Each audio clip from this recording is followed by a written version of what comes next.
Students இன்னைக்கு நம்ம பார்க்க போகிற கிளாஸ் வந்து செக் ரிசீவ்டு பை ராம், அதாவது டெப்டாஸ். அவர்கிட்ட ஒரு டேட்டில் வந்து செக் வாங்குகிறோம், இன்னொரு டேட்டில் போயிட்டு டெபாசிட் பண்ணுறோம். அதுக்கப்புறம் இன்னொரு என்ட்ரி என்ன பார்க்க போகிறோன்னா, ஒரே டேட்டில் செக்கை வாங்கி cheque received from Ram deposited on the same day. இந்த ரெண்டு டைப்க்கான என்ட்ரி பார்க்க போகிறோம். First cheque received by Ram ஒரு டேட்டு, அதுக்கப்புறம் cheque deposited into bank another day. இதுக்கான என்ட்ரிஸ். நெக்ஸ்ட் ஒன் பார்த்தீங்கன்னா cheque received from Ram deposited on the same day. Last one வந்து செக் டிஸானர்ட். இதுக்கான என்ட்ரிஸ் தான் பார்க்க போகிறோம். ஃபர்ஸ்ட் ஒன் பார்த்தீங்கன்னா cheque in hand to cheque received by Ram.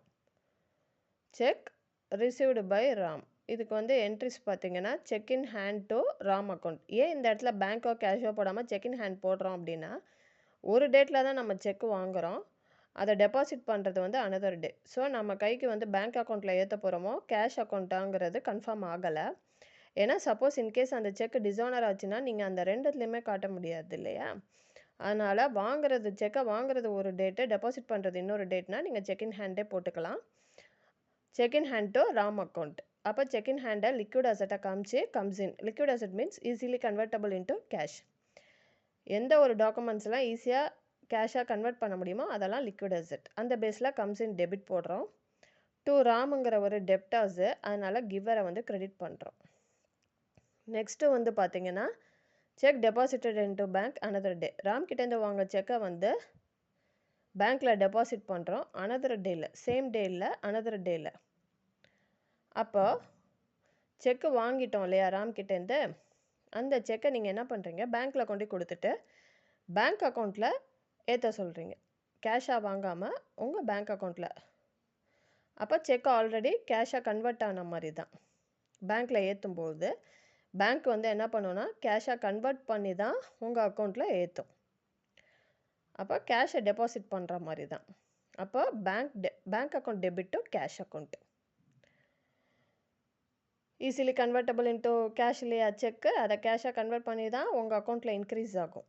அப்போ bank account debit to cash account. அப்போ உங்கள் கையை விட்டு கேஷ் போகுது, உங்கள் அக்கௌண்ட் பேங்க் அக்கௌண்ட்டில் ஏறுது. அப்போ what comes in debit to cash, what goes out credit. எப்போவுமே bank to cash, cash to bank இது எல்லாமே கான்ட்ரா என்ட்ரி. இதை பற்றி நான் கடைசியாக சொல்கிறேன் கான்ட்ரா என்ட்ரி பற்றி. நெக்ஸ்ட் ஒன் பார்த்தீங்கன்னா கலெக்ஷன் ஃபார் கேஷ். இதே நீங்கள் உங்கள் அக்கௌண்ட்டில் ஏற்றாமல் ராம் கொடுத்த செக்கை கேஷாகவே வாங்கிக்கிறீங்க, என் அக்கௌண்ட்டில் ஏற்ற வேண்டாம், ஐ நீட் கேஷ் அப்படின்னா, உங்களுக்கு கேஷாகவே வேணும் அப்படின்னா, அந்த செக்கை கேஷாக கன்வெர்ட் பண்ணுறாங்க இல்லையா லிக்விட் அசட்டை, அதனால் யார்கிட்டேருந்து வாங்குறீங்க ராம் கிட்டேருந்து. செக்கு கேஷாக ஆயிடுச்சு இல்லையா, அதுக்கான என்ட்ரி போட்டுக்கோங்க. கேஷ் அக்கௌண்ட் டெபிட் டு ராமுன்னு போட்டுக்கலாம்.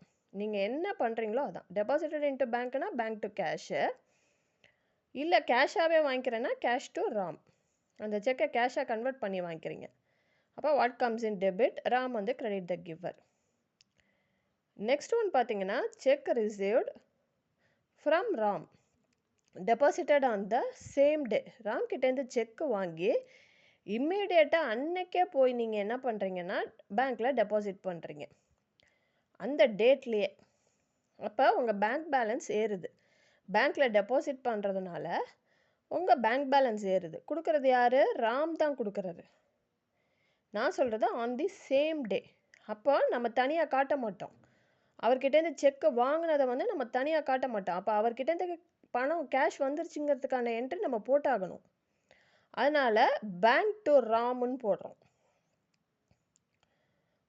பேங்க் அக்கௌண்ட்டில் உங்கள் அமௌண்ட் ஏறுறதுனால வாட் கம்ஸ் இன் ராம் அக்கௌண்ட்டில் கிரெடிட் த கிவர். அவர் தானே அவர் தானே செக் தராரு, அதனால் அவரை கிவர் ஆக்குறோம். நல்லா இந்த இடத்துல அண்டர்ஸ்டாண்ட் பண்ணுங்கள். செக் ரிசீவ்டு ஃப்ரம் ராம் கொடுத்து டெபாசிட்டட் ஆன் த சேம் டேன்னு கொடுத்தா ராமை காட்டணுங்கிறதுக்காக இந்த இடத்துல பேங்க் டு ராம் ரிசீவ் பண்ணதுக்காக அவர் பணம் கொடுத்துட்டாருன்னு காட்டணும் இல்லையா, அதனால் பேங்க் டு ராம் போட்டு what comes in debit credit the giver credit on the same டேக்கு. அது வந்து நம்ம அனதர் டே பார்த்தோம், இது சேம் டே. இதே ராம்லாம் கொடுக்காம எந்த நேமுமே கொடுக்காம check deposited, check received deposited into bank அப்படி மட்டும் கொடுத்துட்டா ஆஸ் யூஷுவல் நீங்கள் கான்ட்ரா என்ட்ரி தான் போடணும். அந்த இடத்துல டெப்டார்ஸ் நேம் எதுவுமே மென்ஷன் பண்ணலை, வெறும் cheque received deposited into bank கொடுத்துருந்தா டெப்டார்ஸ் நேம் அங்கே இல்லை அப்படின்னா கான்ட்ரா என்ட்ரி பேஸில் பேங்க் டு கேஷ் தான் போடணும். அண்டர்ஸ்டாண்ட்? டெப்டார்ஸ் நேம் இருந்தால் தான் bank to Ram. Suppose debtors name கொடுக்காம cheque received deposited on the same டேன்னு மட்டும் கொடுத்துருந்தா கான்ட்ரா என்ட்ரி மாதிரி தான் போடணும். பேங்க் டு கேஷ், அதாவது செக்கை கேஷாக கன்வெர்ட் பண்ணி உங்கள் அக்கௌண்ட்டில் ஏற்றுற மாதிரி தான் போடணும். பட் நான் இதில் காமிக்கலை, இதை ஃபுல்லாக ராம் வச்சு மட்டும்தான் போட்டுட்ருக்கோம், டெப்டார்ஸ் வச்சு. அதனால் அதை மட்டும் உங்களுக்கு சொல்கிறேன். பேங்க் டு, இப்போ இதில் பார்த்தீங்கன்னா cheque received from Ram, debtors name கொடுத்துருக்குறாங்க, deposited on the same day. அப்போ அவர்கிட்ட இந்த வாங்கினதை காமிக்கிறதுக்காக இந்த இடத்துல கேஷ் போடாமல் பேங்க் டு ராம், உங்கள் அக்கௌண்ட்டில் ஏறுது, வாட் கம்ஸ் இன், ராம் தானே செக் தராரு, அதனால் கிரெடிட் த கிவர். இதே ராம் கிட்டேருந்து கேஷாக கலெக்ட் அந்த செக்கை கொண்டு கொடுத்து ஆன் தி சேம் டேல செக்கை கொண்டு கொடுத்து கேஷாக வாங்கினீங்கன்னா அதே மாதிரி தான் உங்கள் கைக்கு கேஷாக வரதுனால cash account debit to Ram account, what comes in debit to Ram account, credit the giver. Cash உள்ளே வருது இல்லையா, கலெக்ஷன் ஃபார் கேஷ்னால என்ன, அது செக்கை கொடுத்து கேஷ் வாங்கினா அசட் தானே அது. அதனால் what comes in debit to Ram account credit. Next one பார்த்தீங்கன்னா செக் டிஸானர். இப்போ அந்த ராம் கொடுத்த செக் என்ன ஆகுதுன்னா டிஸானர் ஆகுது, செல்லலை. அப்போ அந்த செக்கை நம்ம ராம் கிட்ட திருப்பி கொடுத்தாகணும். அவர் கொடுத்த செக்கு செல்லலைன்னா நம்ம என்ன பண்ணணும், நமக்கு கேஷோ பேங்க்லையோ ஏற்ற முடியாது. அப்போ Ram account debit to bank R cash. Bank R cash ஏன் போடுறோம் அப்படின்னா ஜஸ்ட் ஒரு அசம்ஷன் கோஸ் அவுட், பட் நம்ம அக்கௌண்ட்டில் எந்த சேஞ்சஸும் இருக்காது.